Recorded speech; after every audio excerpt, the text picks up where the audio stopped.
C'est contre cet engagement pour l'émancipation et le respect de l'Afrique et des Africains qu'Emmanuel Macron a décidé d'aller en guerre et de réaffirmer que nous, population d'Afrique, nous sommes des sous-hommes, des animaux, incapables de penser, de décider et de parler pour eux-mêmes.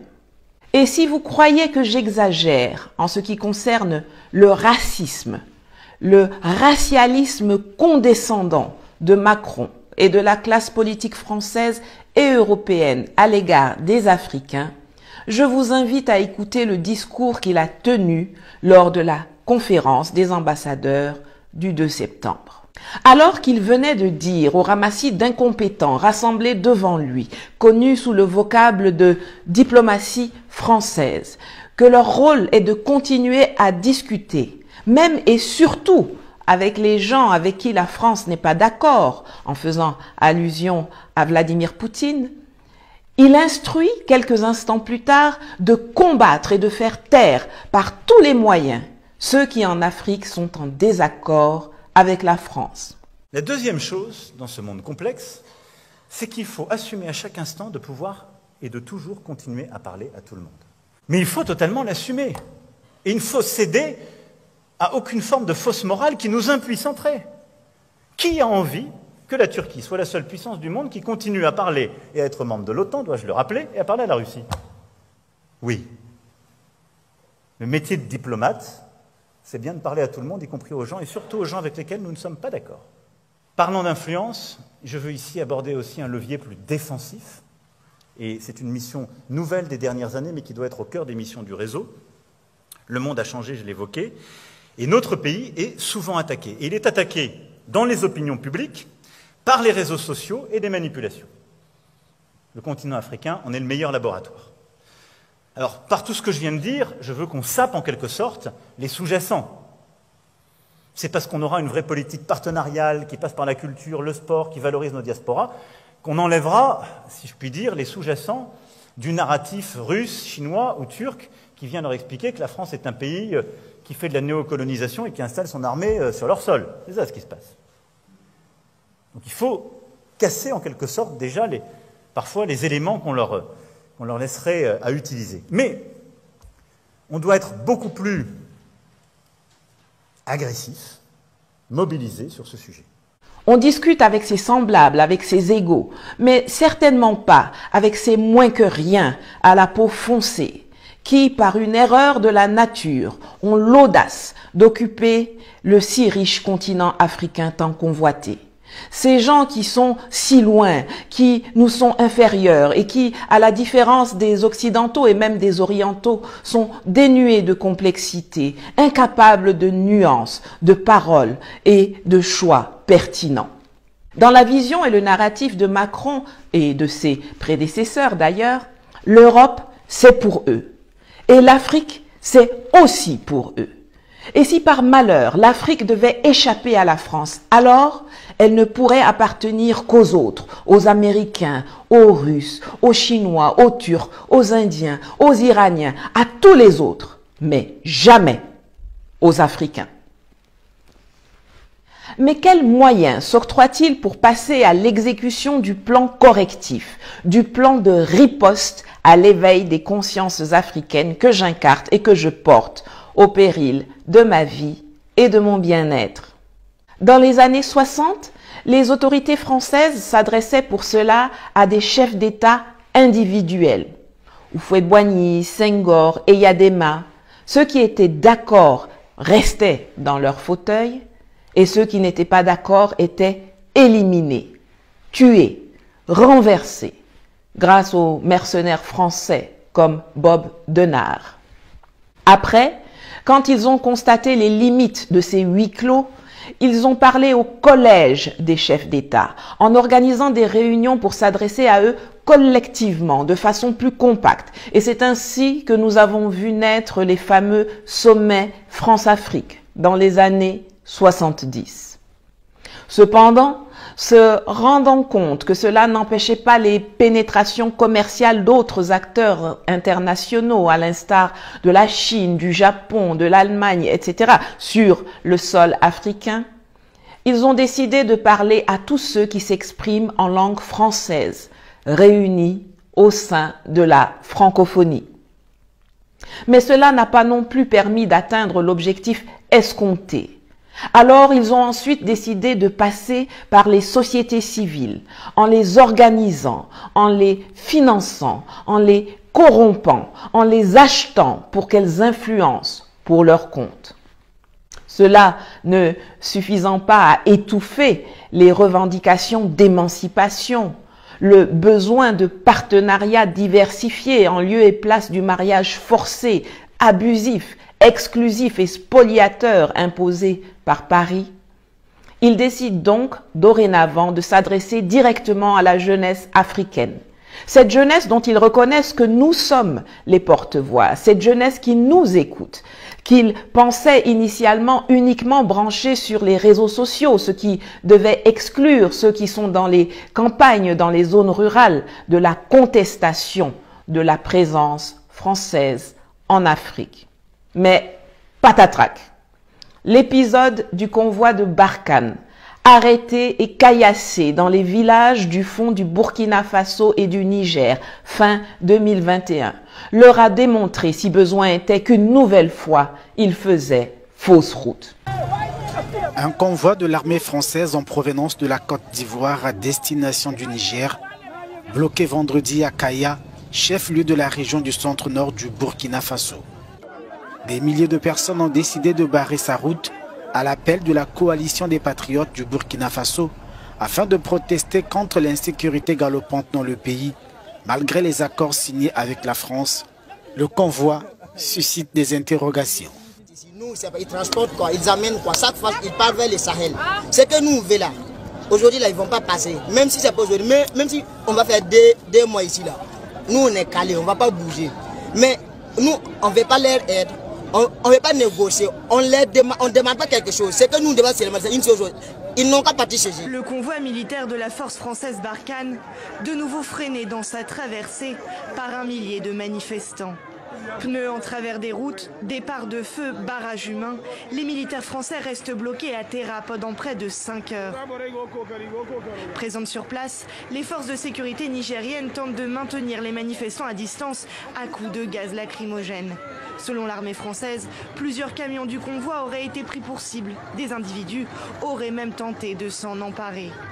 En effet, partout sur le continent, les gens sont conscients des méfaits de la France, des atrocités, violences et pillages qu'elle a infligés aux populations africaines depuis la nuit des temps jusqu'à aujourd'hui.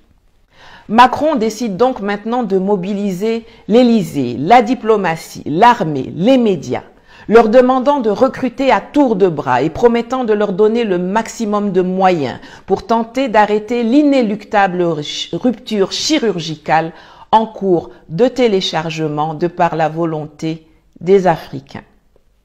On a même été jusqu'à nommer un ambassadeur pour nous combattre. Mais comme ils nous considèrent comme des sous-hommes, les cancres en pantalon et en jupon se succèdent à ce poste avec le résultat misérable que l'on voit. Leur comportement, leurs agissements, la mobilisation des services et des moyens de l'État français me coûtent cher personnellement. Arrestations et expulsions, les menaces de mort envers moi, envers mes parents, envers mon enfant, envers mes proches, les filatures, les lettres anonymes, les intimidations, les tracasseries et abus administratifs, les mensonges, la diffamation, l'assassinat de caractère en prélude à l'assassinat physique. C'est beaucoup pour un petit bout de femme noire d'1,63 m. À ce sujet, je me permets de faire 2 remarques.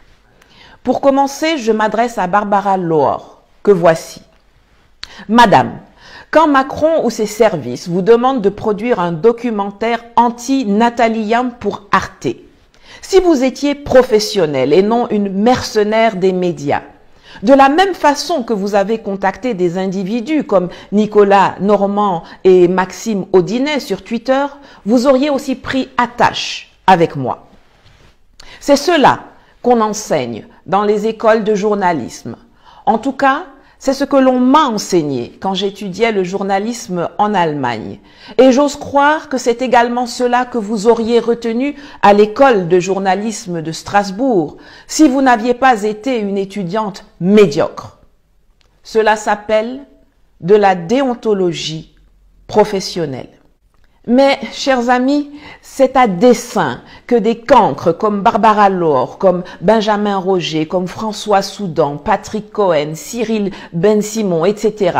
sont recrutés et mis à contribution pour ces basses besognes. Car le but de la manœuvre n'est pas de fournir l'information, mais plutôt de manipuler l'opinion. Hélas pour eux, heureusement pour nous, cette méthode ne prospère plus.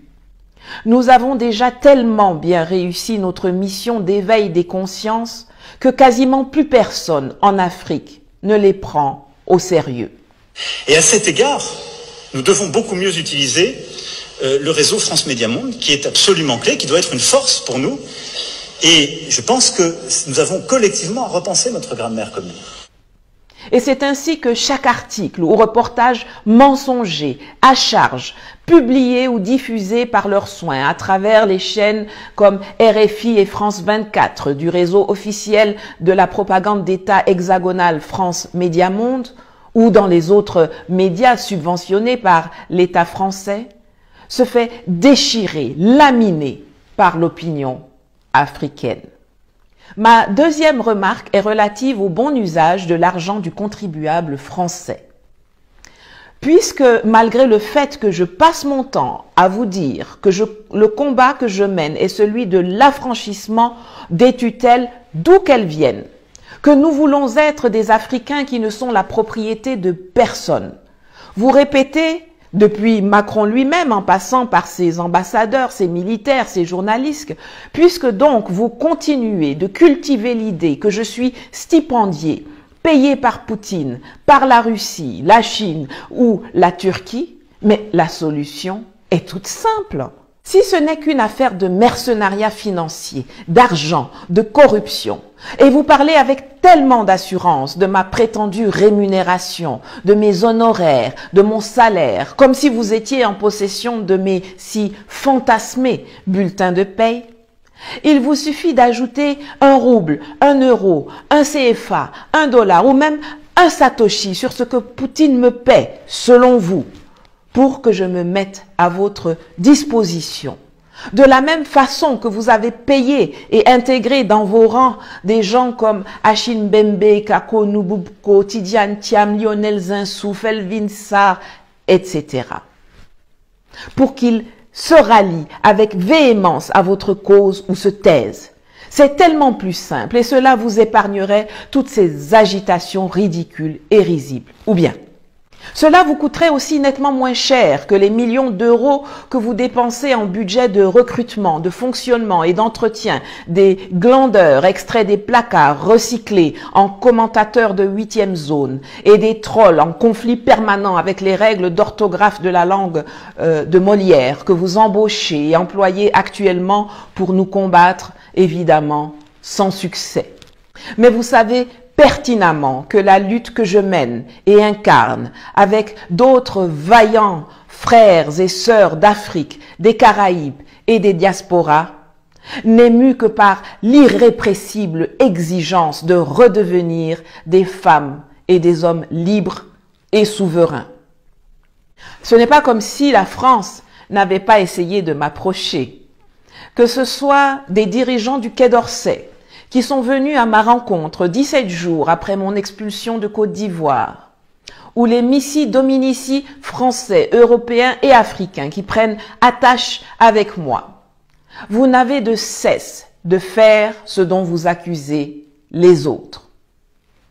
Mais c'est peine perdue, car l'on ne peut acheter que ce qui est à vendre, et moi, je ne suis pas à vendre, ce qui vous met en rage et vous fait agir de façon brouillonne et erratique.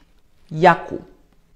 La cause principale de votre débandade en Afrique, c'est votre incapacité à changer de logiciel.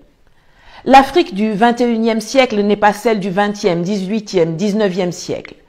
Et ce que nous avons réussi à faire avec Assimi Goïta, Mamadou Koulibaly, Kémi Séba, Aminata Traoré et tant d'autres va plus loin que ce qu'aucun de nos devanciers avait fait avant nous. Et rien ne pourra plus jamais refermer les yeux et obscurcir les esprits que nous avons éveillés.